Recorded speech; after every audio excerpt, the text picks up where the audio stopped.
I say peace instead of war, living together, living for. Investment today for life prolonged, commitment to work with those I have wronged. What is my language?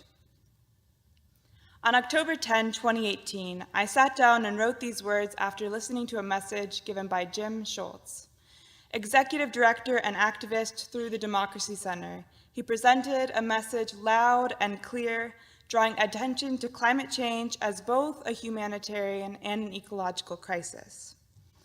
This same semester, my thoughts were largely focused on 4 specific topics: identity, theology, brokenness, and climate change.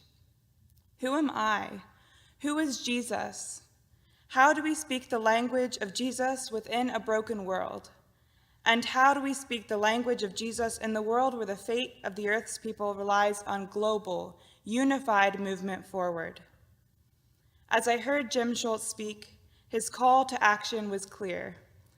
We must move forward together, for the sake of our neighbor, for the sake of the coming generations, and the sake of existence.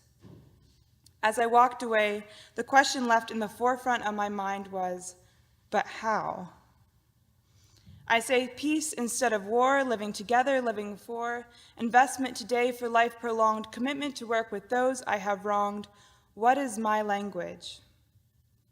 As I considered how movement forward together is possible, I got stuck on this question: what is my language and what is yours? As a community, a nation, and a globe, dissent, disagreement, and division often halt unified movement forward. The language I speak and the vocabulary and values that give life to my voice and direct my action look far different for me than that of my neighbor.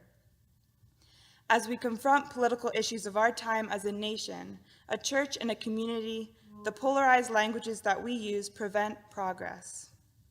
We get caught up in wording, unable to agree on a value system, a set of priorities, or a common moral code.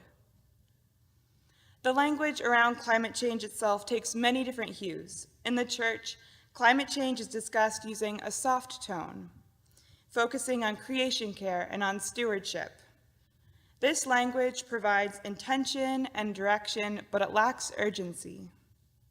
From an environmental stage, climate change conversation often holds an alarmed tone, preaching the explicit need for action from my generation and now, demanding passion. On other platforms, climate change conversation takes a tired tone, expressing the need for change yet giving little to no direction, tinged with apathy and perhaps a bit of denial. The language we speak and the story each one of us chooses to tell dictates how we move forward as a community. With no common language, is movement forward possible? 3 years ago, I was introduced to a way of reframing climate change conversation, placing people at the center and recognizing the unavoidable connection between ecological and humanitarian crises of our time. By placing people in the center when talking about climate change, or perhaps any polarized issue of our time, the church has an indispensable opportunity to enter in, recognizing the distinction in its voice. In a world full of broken systems and political powers, the church provides a unified language centered in hope, in justice, and in love, giving direction to advocacy and action. Climate change as a humanitarian issue, this was a new framework for me. Walking from class one sunny afternoon, an acquaintance asked me what I hoped to do with my biology degree. Seemingly unsatisfied with my answer, clinical work, physician's assistant program, he asked me, "Have you ever heard about environmental justice?" I hadn't. My immediate response was a polite, "No, but I'll look into it," before parting ways. This simple conversation led to a Google search and a cascade of understandings that entirely reframe the way I think about justice, about climate change, about public policy, healthcare, and the deeply intrinsic nature and connection between each of us and an ecosystem. According to Werner and DeCoste, the environmental justice movement first arose in 1968, emerging from the civil rights and labor rights movements, when African American churches started to see patterns of hazardous and toxic waste dumps in their communities.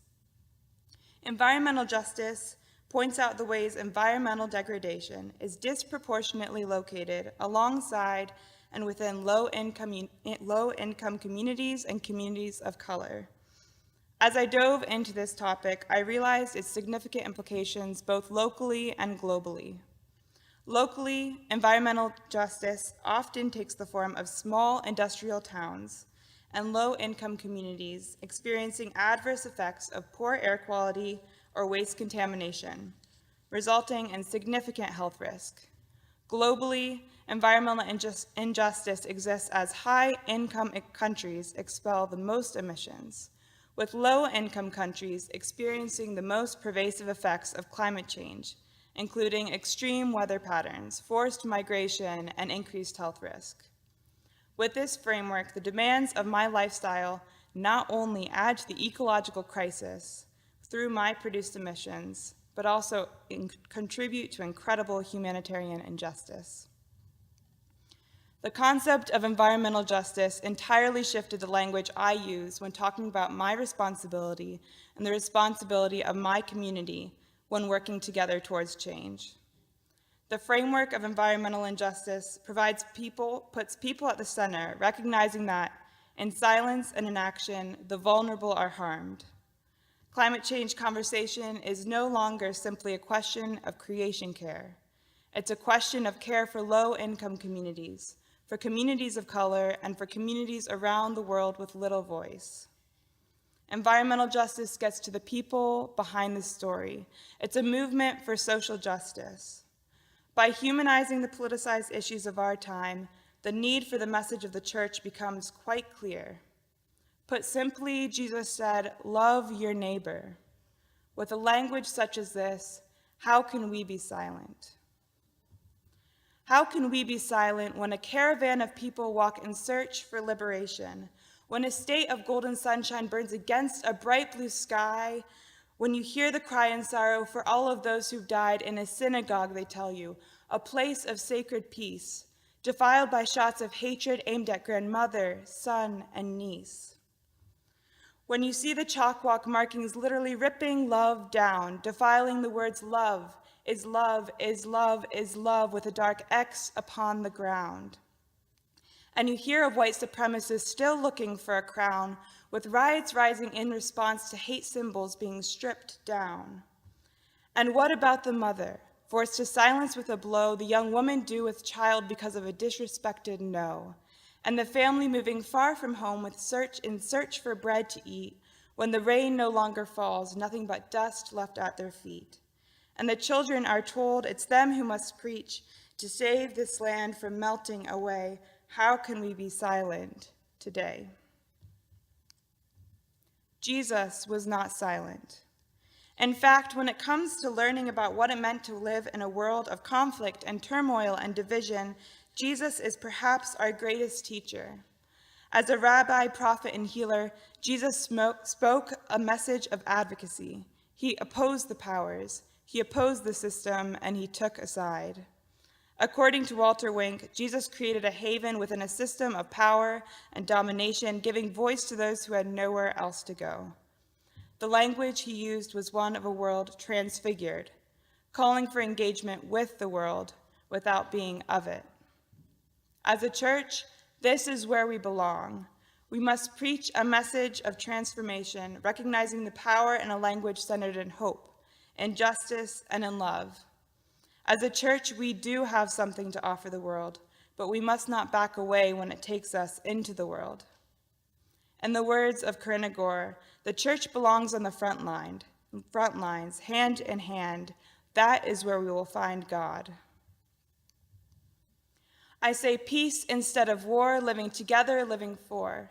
Investment today for life prolonged, commitment to work with those I have wronged. What is my language? Under what language do I hide in this world where we speak words that isolate, confine, and divide?